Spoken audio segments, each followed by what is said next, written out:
Morning, everybody.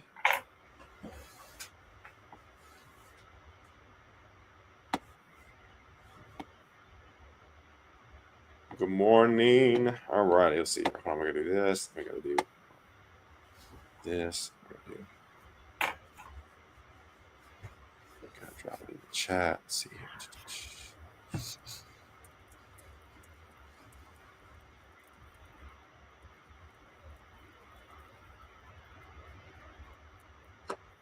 All right. Good morning, everybody. Welcome. No one's here yet, so we can just yap it up. Excited to hang out with Brian. It's been a minute. There we go. Look who's here. First person here. All right. What up, Colin? Right. Hey, Colin, while I have you, I need to reschedule Thursday. We have an all hands. I was going to text you this morning. It's been crazy. So Colin, just text me and I'll send you the link. I'm sorry. It just got put on my calendar. I love you, Colin. We'll reschedule ASAP. So sorry about that. Good morning, everybody. Excited to hang out with Brian again. Brian, how long has it been since you've been on the show? What, a year? It's been a year? Has it been a year? It's seems like it was about this time last year. Crazy. Yeah, it was. I love it. And again, I love this show. It really helps me, build relationships with people that would never have, obviously, I've been able to meet. Colin got us into, where did you work with Colin again? So Colin and I worked, we had 2 stints at the same company together. Okay. The company called Modea. He came on board while I was already there, as we were both engineers. And then I hired him back. He was out of town. He moved back to Blacksburg and worked with me for a few years. And then he moved to Nashville. So, yeah, I love it. We go way back. I love it. So, again, shout out Colin for making the introductions. And, again, Colin, crazy awesome dude. He's a nutcase. Colin, Brian and I were giggling about you backstage. He does marathons. Colin's ridiculous. If you ever want to get into marathon stuff, triathlon stuff. Yeah. Hit up Colin. Yeah. Crazy. Well, it's not Colin's show, it's Brian's show. So Brian, I'm excited to talk about this topic with Brian today. I think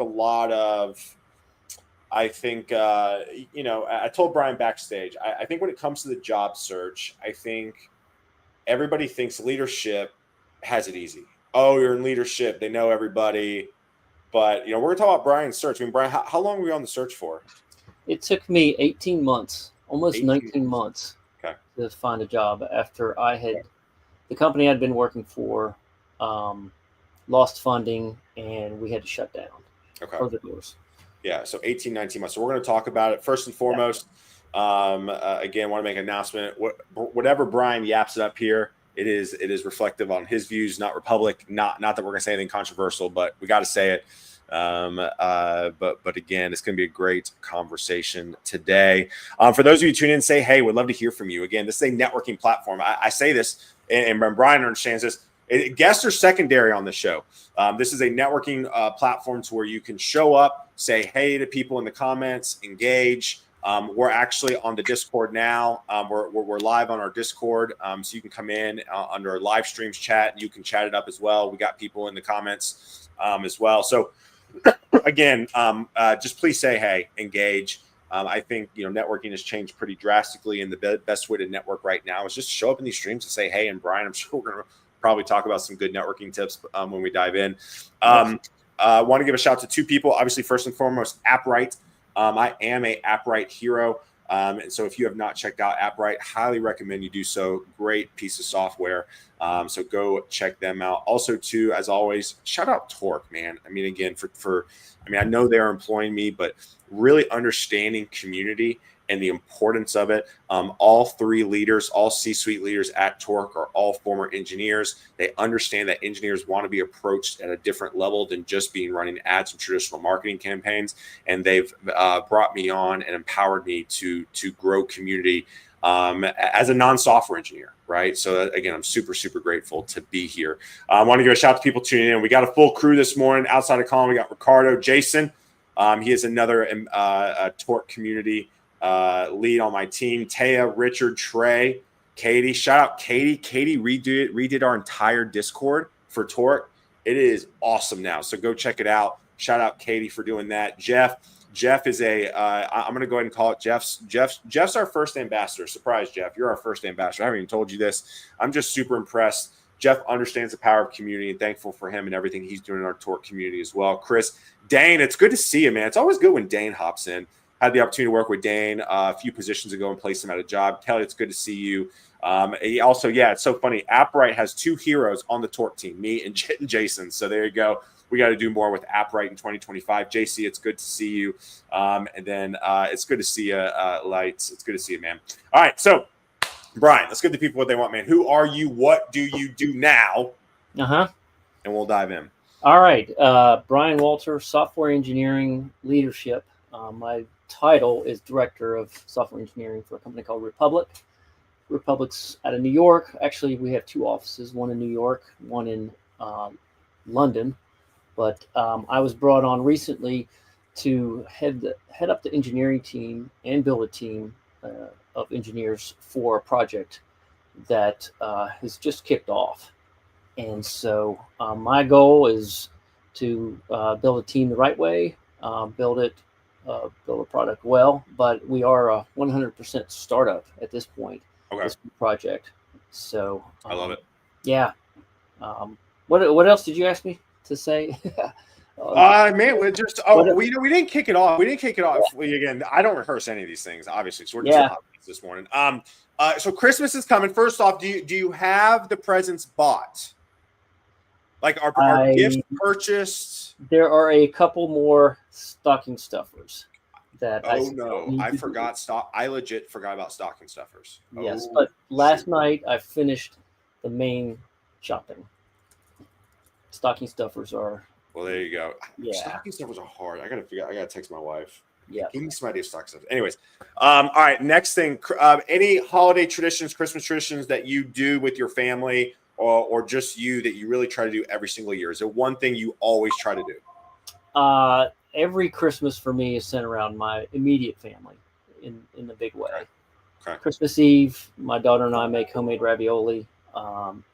And so it's around eating, presents, and just relaxing, particularly on Christmas Day.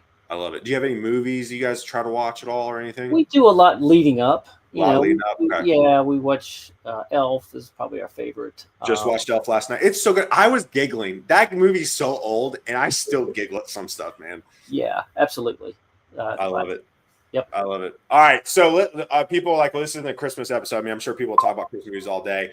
Talk about, let's just get into it, man. 19 months on the job search. Let's talk high level. What are your thoughts after concluding it? Just kind of give me some raw, unfiltered opinions on the job search. It was painful. That's probably but it was also a time of true growth there, because now fortunately I started out, like I mentioned before, I started out, the company I was with went under. But the fortunate thing was that I got a really good severance package. So the financial aspect of it, although it was stressful, it could have been a lot worse from that aspect. Yes. Where the pain came in the real stress was as the months wore on, and just the effort was seemingly very unfruitful. Yeah. And little gains, or I'd have a job that seemed like, or an opportunity that seemed like it was it, and it would fall through for whatever reason. Yep. And so it was very painful, but I had a great support crew throughout the entirety of it. My wife, my family, and an extended group of people that I really leaned hard on. And I can get into that as well on what helped me through. Yeah. So. All right.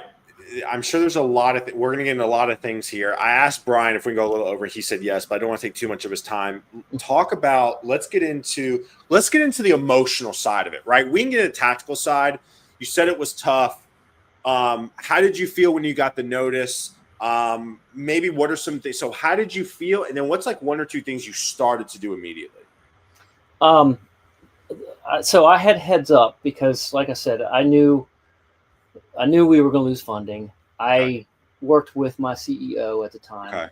Okay. My role was VP of engineering, so I was over the entire engineering organization, and we planned for it. And a lot of it was how are we going to set everybody up for success the best we can within limits. And I helped people find other jobs. That was my first role. I felt like I needed to do, help people network and connect the best I could. Sure. And so I kind of so you were helping other people. Yeah. Yeah. Man, yep. You're awesome. As much as I could. Sure.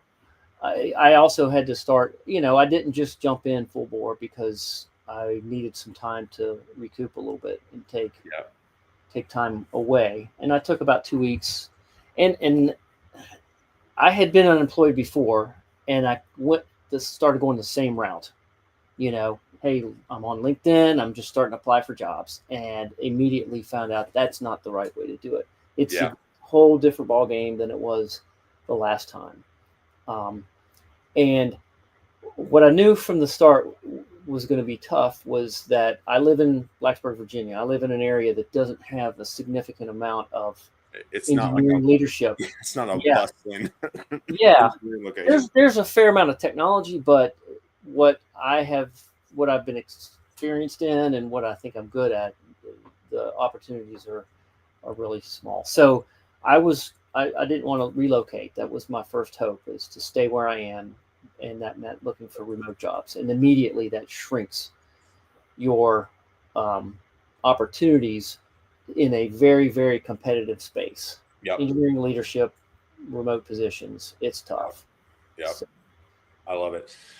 So talk about some steps you did, man. So I props to you, shows you who you are as a leader, trying to help people, got the news. I mean, props to you, man.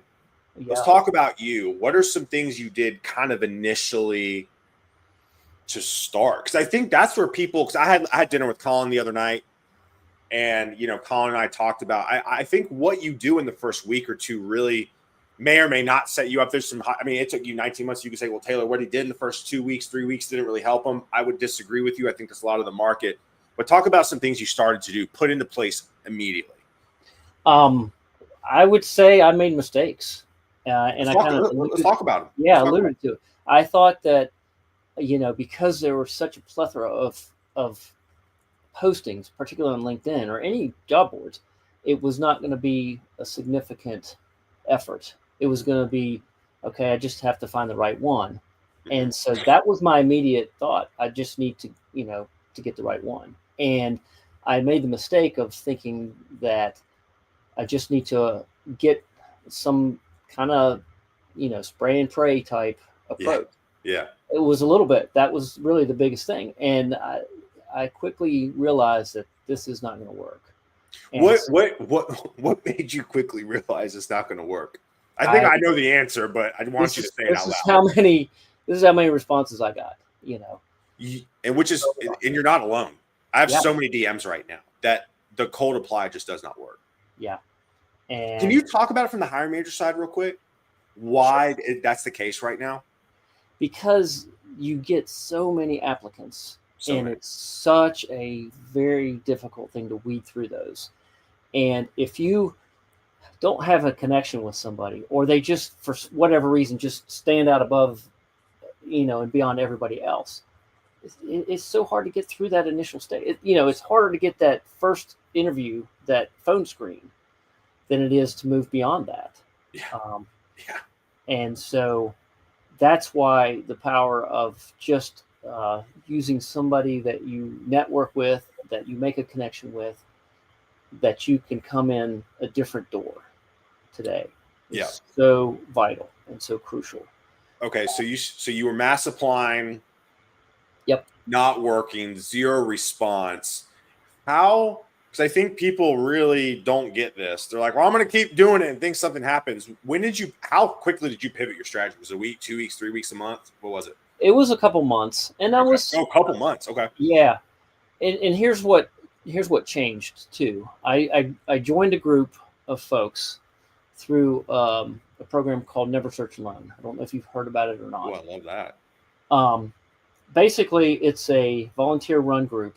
There is a book that you can buy, and it is a pretty substantially sized group now, and they pair you up. Well, not pair you up, but they put you in a group of similar folks, like similar in maybe age, but career points in their career, not necessarily the same. What you're competing for, you wouldn't be competing against anybody else in your group, but very similar place in life and place in your career. And that group is responsible for meeting on whatever cadence they deem they can. And Okay. in our group, we met twice a week. Okay. And we started going through the book and started doing these exercises. But immediately, I started connecting with these people, but also their networks. And it was just a way of quickly multiplying my network. Yep. And so throughout my search, I kept in touch with that group. And eventually some folks started getting jobs. And of my group, I was the last one that got a job. But Yeah. we still meet now. I love that. Meet, once a month now, even though we're all employed and kind of gone our own way. But it was that community. And there were folks that I got introduced to, that I got interviews with through just my immediate group there, but also an extension of that. I love that. And for me, that does not come natural for me, the community aspect and reaching out and expanding my network. But it was vital. It was crucial to Never Search Alone. It was very powerful. And I would recommend at least checking it out if you're looking. Yeah. And it's amazing because it is all volunteer run. And you can buy a book for, I think it's like $20 or maybe 25 at the most. And that's your only investment besides time. I love that. Can you get me connected with those folks? Absolutely. I would love to. I would love to talk with them and pick their brains, because that's kind of what we're doing at Torque, right? I want for you to always have a home base with us. That's why our unofficial slogan is "Welcome Home" here at Torque. So I love that. So what are some tactics that really started to work, right? Listen, and there's no. I'm going to preface this. There's no silver bullet, right? So like what Brian may say may not work for you, but Brian, I mean, you said to get introductions and but you still have to chase leads. So like how did you format that in your day to day? I mean, I viewed it as a full-time job, and I mean, you have to in a lot of ways.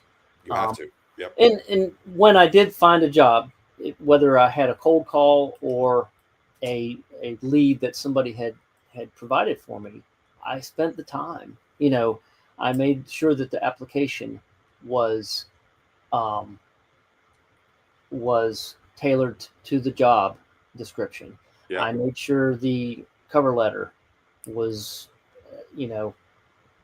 said what I knew about the company I was applying for. So I tailored that. And then I started reaching out and trying to make contacts within the company, or finding folks that had relationships, and just working it from that angle. So let me ask you, so kind of like quick role play here. So it's like where would you find the jobs at? Was it a LinkedIn?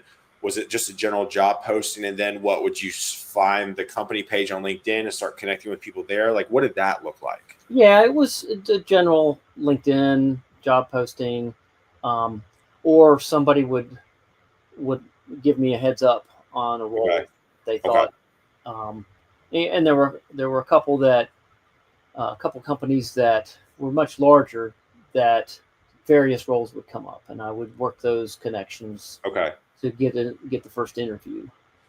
When you message somebody cold, I think people have a really hard problem with cold messaging, cold outreach. And I mean, listen, there are sales classes to work on your cold outreach. It is a hard thing to do. What worked?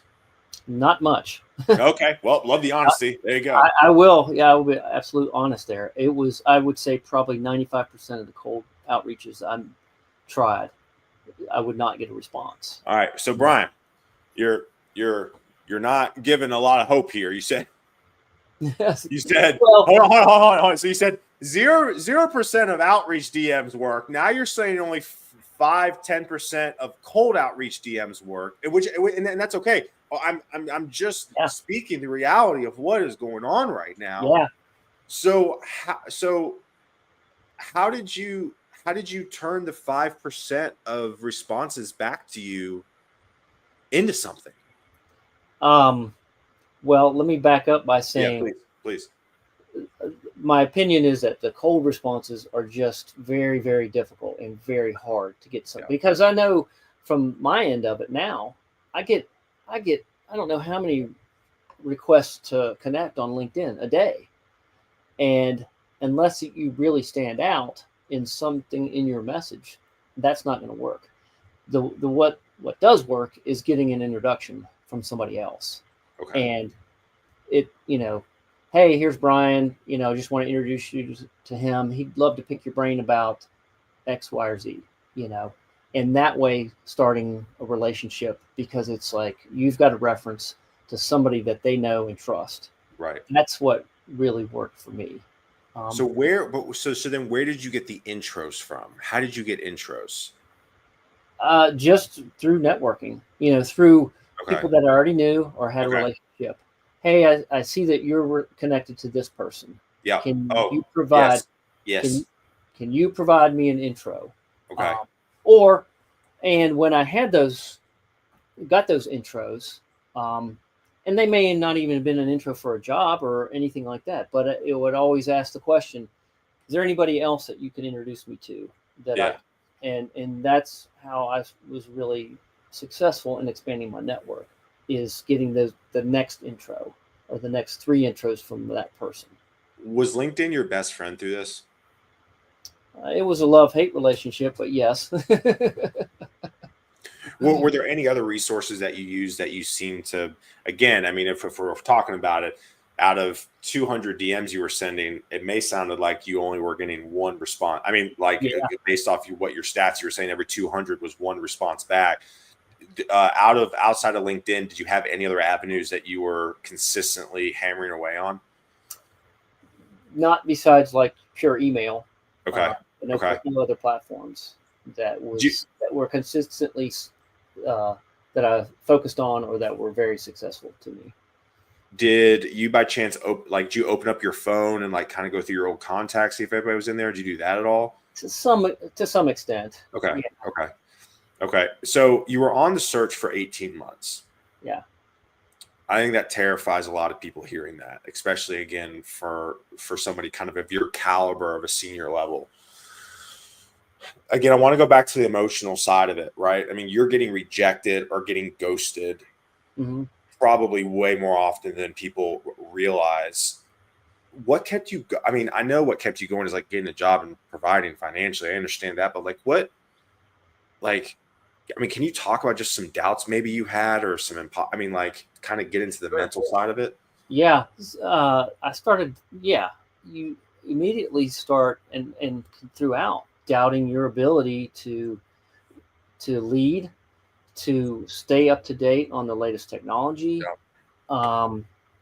And I asked myself the question all the time, do I need to switch careers?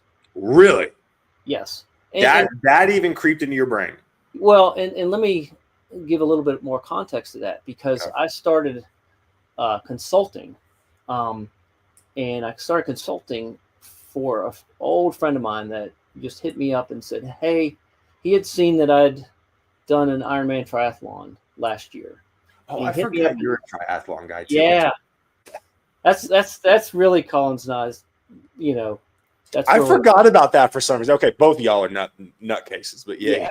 I mean, that was loving way possible. But this guy called me up and said, hey, I respect what you've done. I need some help. Would you consider coaching me in my professional life? And I have to give a shout out to this guy that did that, because he was looking for coaching to help kickstart his business. And he's an engineer in mining engineering.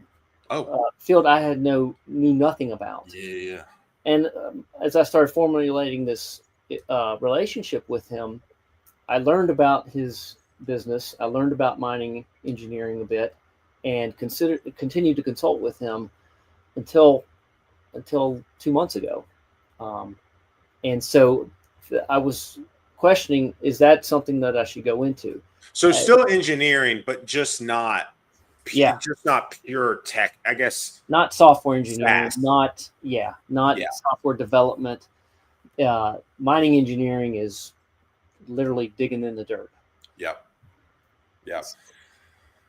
It's interesting that you brought that up. I want to talk about that for a second because where was I? I was at a conference recently. They're all starting to blend together at this point. But somebody asked a question, and they go, I thought this was a very profound with where the market is. And then for everybody who's commenting, I'm going to get to the questions here in a second. So please, if you have questions, please ask them for Brian. We're going to get to them in a second. But somebody asked in the conference setting, they go, everybody raise your hand if you want to work for like a SaaS tech company right now. Almost no one raised their hand. What are your thoughts on that?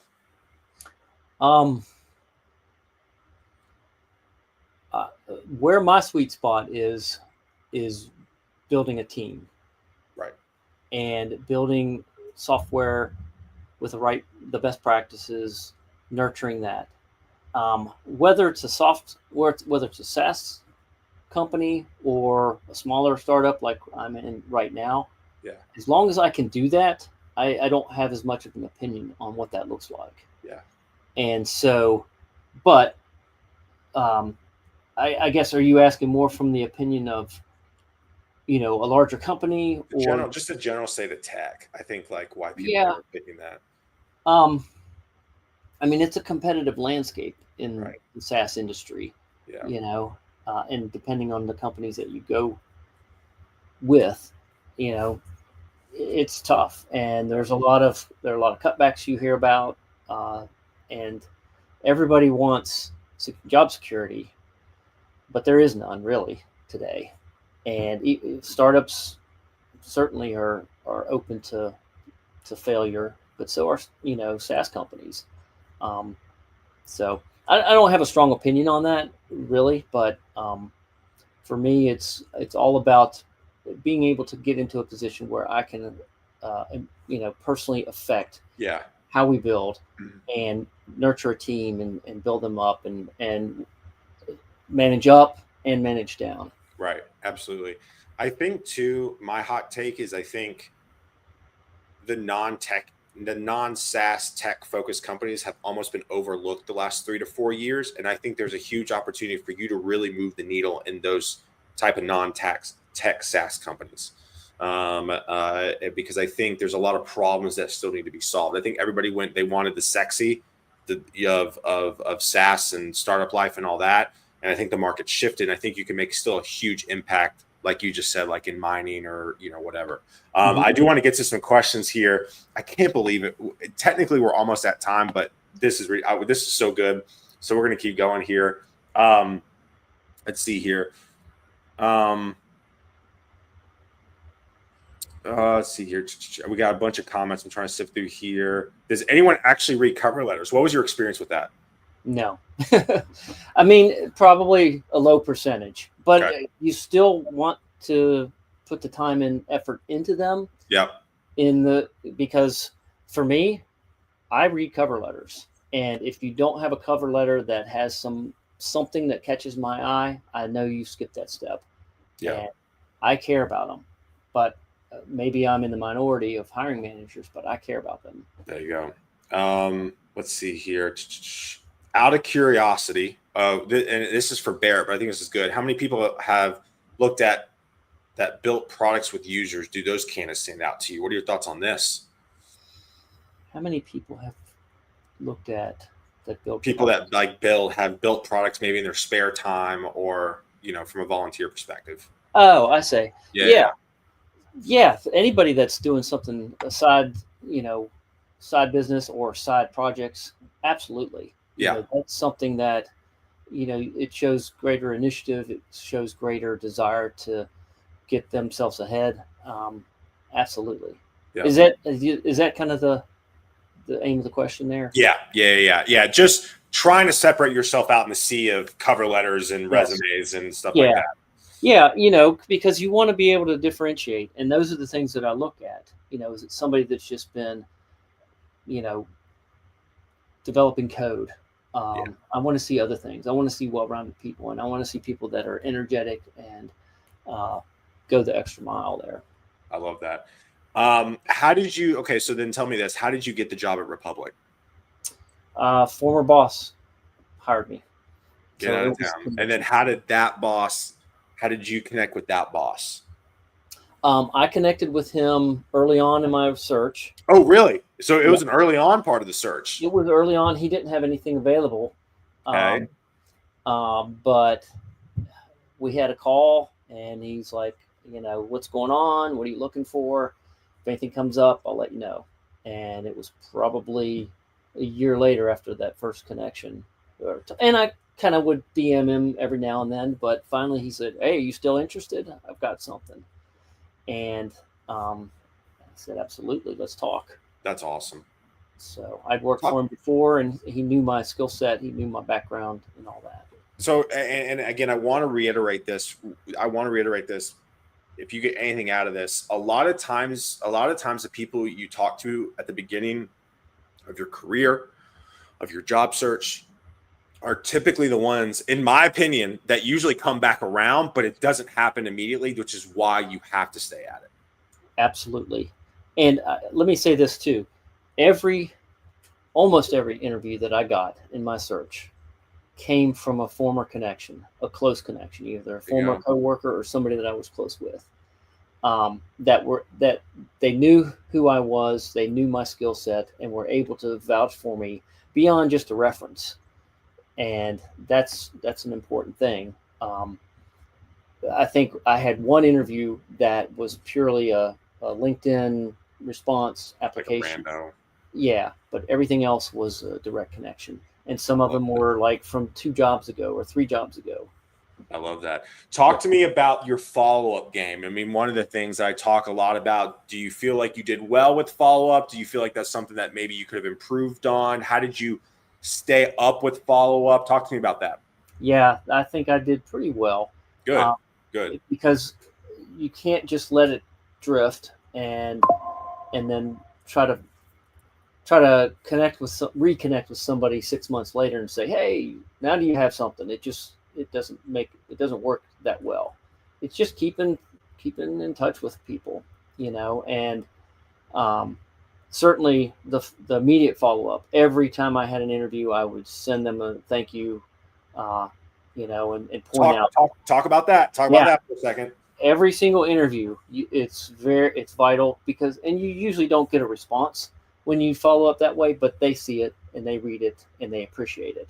But Yeah, it was, "I appreciated your time today. I this really resonated with me, and I think this is how I can help you. I love that.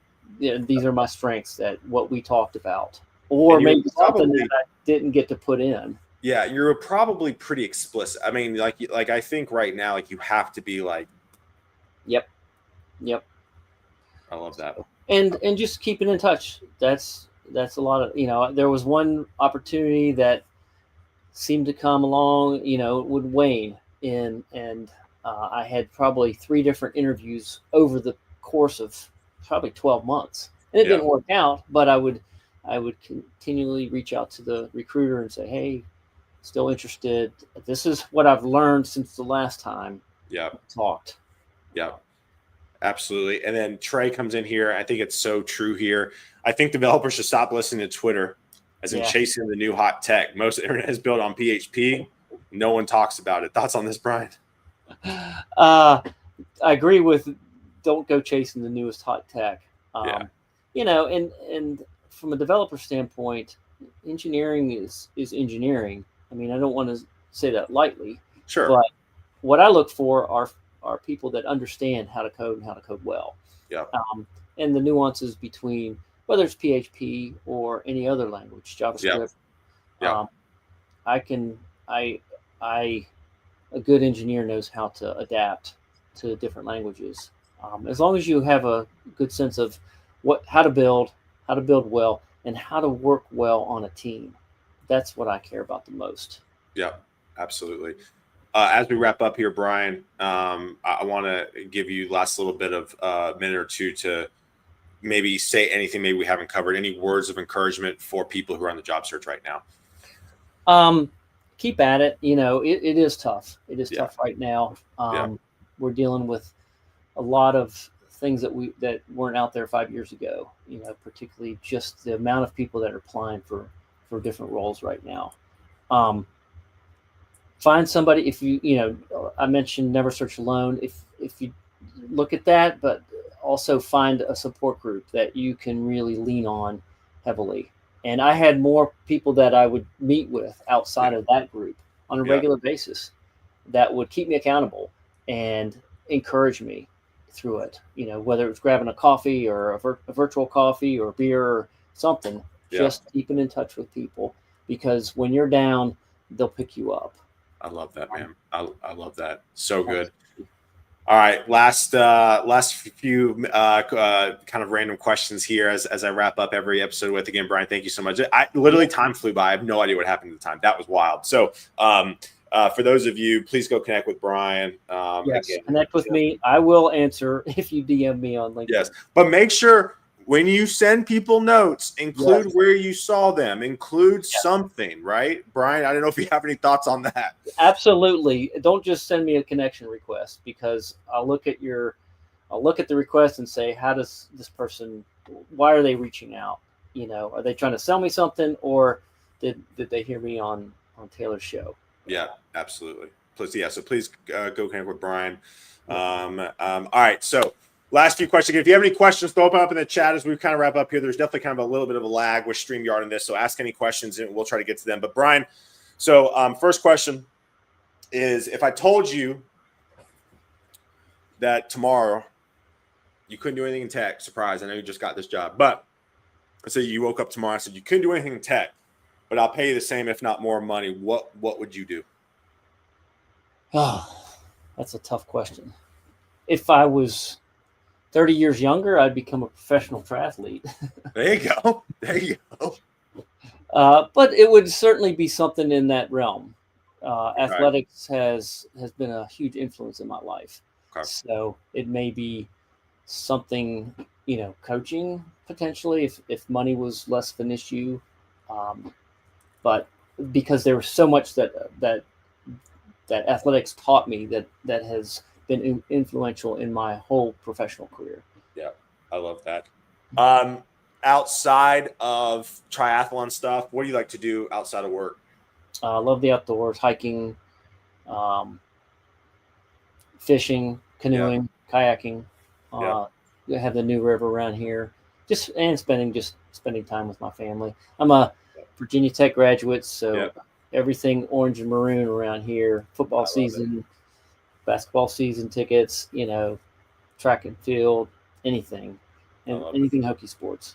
Blacksburg is just so beautiful, man.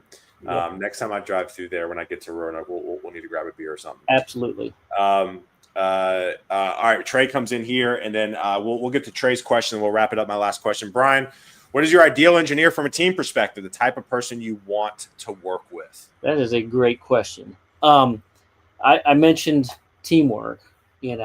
I would rather have somebody, first of all, that maybe not as strong on a pure engineering perspective, but really has a vision of understanding that, hey, I'm contributing to a team effort here, and I'm here to from a perspective of iron sharpens iron. We're all going to grow together. I'd rather have a team of similar talented folks instead of like a superstar that wants to be treated like a superstar. I want people that are going to work well together and understand what the value of communication even within an engineering team. That is so important, and can talk very well to product people or project managers. Can talk even to stakeholders well and understand what that looks like. Sure, software engineering best practices are pretty important, but you have to be malleable, particularly earlier in your career, to understand what that looks like. And it may be that best practices on this team are a little bit different than another team, but it's all points to how you develop product or whatever you're working on together well, and what makes the engine run smoothly. I love that. That's awesome. Last question, Brian, as we wrap up. The show's called Guidance Counselor 2.0 because we had guidance counselors in middle school, high school, and college, but Now as adults, not so much. Yeah. What would be your biggest piece of career advice to young Brian? I know you gave it a year ago, but I don't remember what you said. So let's just come up with a new one. I don't remember what I said either, but I would point to building that network early. Yep. I had a conversation with a guy that's looking for a career change, and this was just last week, and I went and looked at his LinkedIn, and he had 82 connections, and I said, that's the first thing we have to work on. Yep. Is getting you out there. Yeah. And having conversations, and I immediately set him up with a couple people to just talk with, not about getting jobs, but how they built their career. And again, I mentioned earlier that's always been a difficult thing for me, to put the time in and the effort in, but it is well worth it. Yeah, I love it. Well, y'all, thank y'all so much for hanging out with us today. We appreciate it. I know Brian appreciates you. Go connect with Brian. Send a note. Tell him you saw him on Guidance Counselor 2.0 today. He's a gem of a human being. I'll also drop his LinkedIn in the Torque Discord, so you have that to go connect with him. Again, so Brian, thank you, my friend. Stay on so I can say bye to you backstage. But y'all have a good one. So tomorrow is our last one of the week. We have my guy, Adewale.